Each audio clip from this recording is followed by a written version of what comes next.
So instead of using a minced meat product, which most restaurants would use, we use the whole beef cheek. So I find it a lot more leaner. I can control the meat and fat ratio. And we also get a more consistent product, which I really enjoy as well.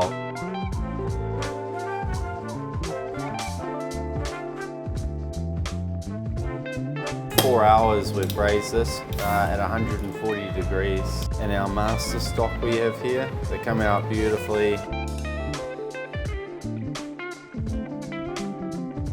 We use a bit of Worcester,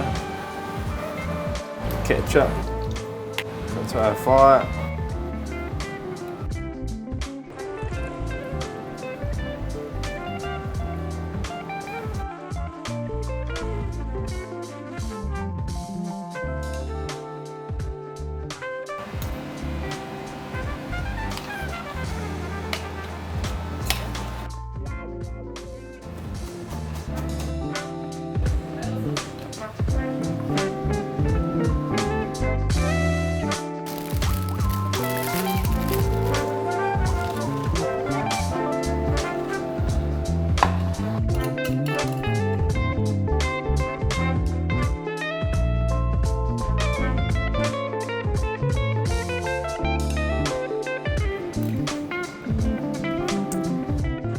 Hi, I'm Phil Clark. If you enjoyed those recipes on beef cheek nachos, jump over to recipes.co.nz. Otherwise, join me at Kingsland Social Restaurant.